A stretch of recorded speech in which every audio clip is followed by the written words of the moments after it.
Welcome back to perpetual learning platform. तो हमारा network theory का जो सीरीज चल रहा है उसी की कंटिन्यूएशन में ये नेक्स्ट वीडियो है।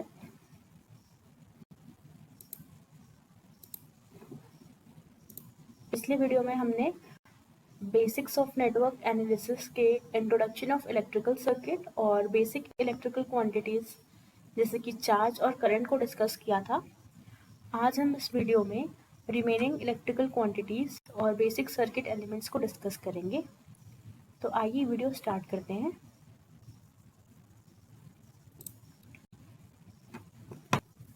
जो बेसिक इलेक्ट्रिकल क्वांटिटी अभी डिस्कस करेंगे वो है वोल्टेज। जैसे कि लास्ट वीडियो में हमने देखा था, चार्ज का एक पर्टिकुलर डायरेक्शन में फ्लो को हमने करंट टर्म दिया था और चार्ज को एक डायरेक्शन में अलाइंस करने के लिए हमने बैटरी सोर्स यूज किया था। हमने देखा था चार्ज का एक पर्टिकुलर डायरेक्शन में फ्लो को हमने करंट टर्म दिया था और चार्ज को एक डायरेक्शन में अलाइंस करने के लिए हमने बैटरी सोर्स यूज किया था। तो ये जो सोर्स है, बैटरी सोर्स या वोल्टेज सोर्स, एक एक्सटर्नल फोर्स होता है। वोल्टेज की डेफिनेशन यहीं से डिफाइन होती है कि इलेक्ट्रॉन्स को एक पॉइंट से दूसरे पॉइंट से मूव कराने के लिए हमें कुछ फोर्स की रिक्वायर्ड होती है, जिसे हम इलेक्ट्रोमोटिव फोर्स बोलते हैं या फिर हम उसे वोल्टेज बोलते हैं। तो इस डेफिनेशन से हमारा डेरिवेशन आता है कि voltage across point A and B is equal to amount of energy required to move a unit charge.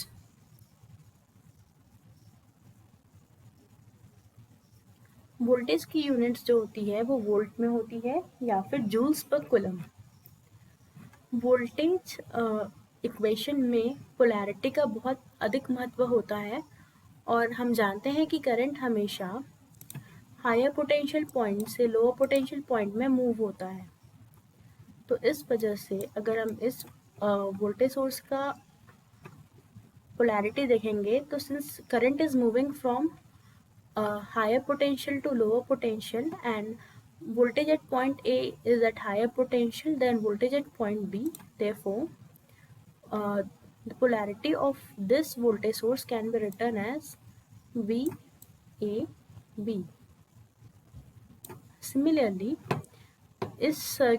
इस सिंबल को देखते हैं, इसमें क्या हो रहा है कि current is moving from point B to point A. This is point B is at higher potential than point A. तो इस सोर्स के लिए polarity will be written as, या voltage at this circuit is equal to VBA.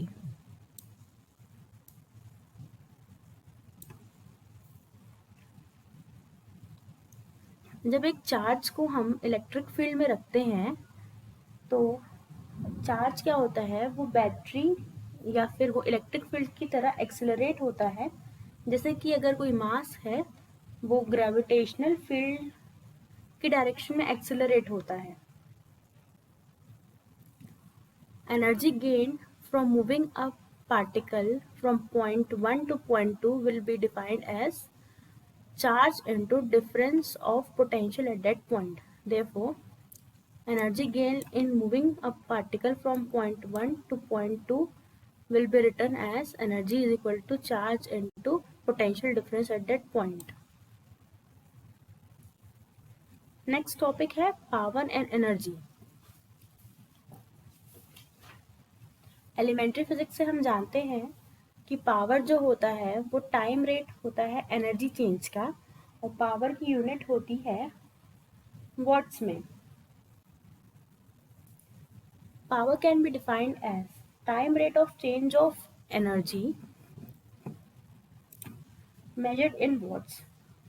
Therefore, इस definition से हम power की equation को डिराइव कर सकते हैं कि power is equal to rate of this dW is nothing but rate of change of energy with respect to time. Power की यूनिट आती है जूल्स पर सेकेंड या फिर watt. Watt is nothing but joules per second.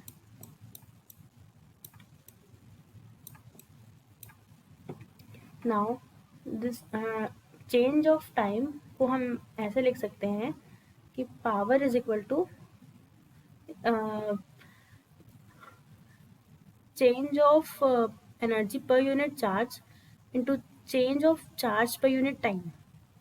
अब हम जानते हैं कि change of charge per unit time तो होता है करंट, और change of energy per unit charge is equal to voltage. देखो पावर का एक और फॉर्मूला डिराइव होता है कि power is equal to voltage into instantaneous voltage into instantaneous current. एक पॉइंट यहाँ पे नोट करने वाला है कि करंट का डायरेक्शन और वोल्टेज की पोलैरिटी इंपॉर्टेंट रोल प्ले करते हैं पावर का साइन जानने में।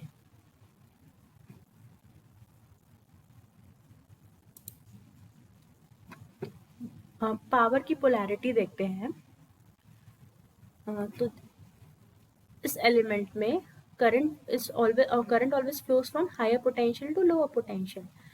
तो इस एलिमेंट में क्या हो रहा है कि करंट जो है वो पॉजिटिव साइन से नेगेटिव साइन में जा रही है। मतलब हम बोल सकते हैं कि हमारा पावर जो है वो इस सर्किट में पॉजिटिव है।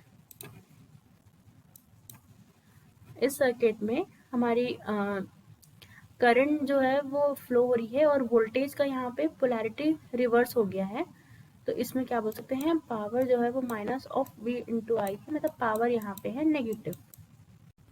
तो पावर की पॉजिटिव और नेगेटिव वैल्यू डिराइव करना तो हमें आ गया है। अब हम देखते हैं कि पॉजिटिव पावर और नेगेटिव पावर का क्या सिंबलाइजेशन होता है। तो अगर पावर पॉजिटिव है तो हम बोलेंगे कि power is absorbed.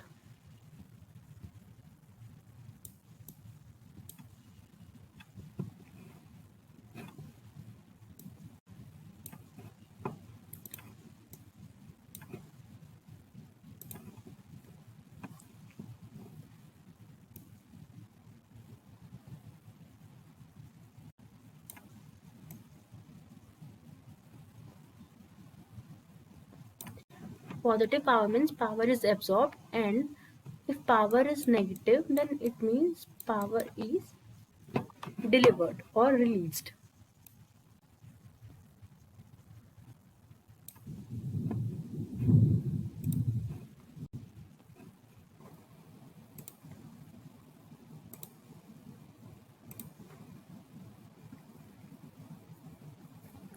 Next topic is energy, which is the last quantity. Okay, तो एनर्जी क्या होता है, कैपेसिटी टू डू वर्क। और पावर के फॉर्मूले से क्या होता है, जैसे कि हम जानते हैं कि power is equal to time rate of change of energy. So from this definition we can derive the formula of energy. Energy will be equal to integration over time of power. अभी हमने एक law पढ़ा है, law of conservation of energy, which states that energy can neither be created nor be destroyed. Any form of energy only transfers its form from one energy to another. इसीलिए किसी भी electrical circuit में power का सम जो है वो zero होगा। That means जितना पावर डिलीवर्ड करेगा एक सर्किट उतना ही पावर एब्जॉर्ब किया जाएगा। So this also forms an important formula for finding power across any element if power across some other element is given in a circuit.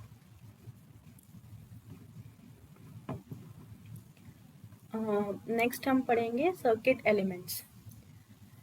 तो जैसे कि हम जानते हैं कि एक सर्किट के फॉर्मेशन में सर्किट एलिमेंट्स बहुत इंपॉर्टेंट रोल प्ले करते हैं।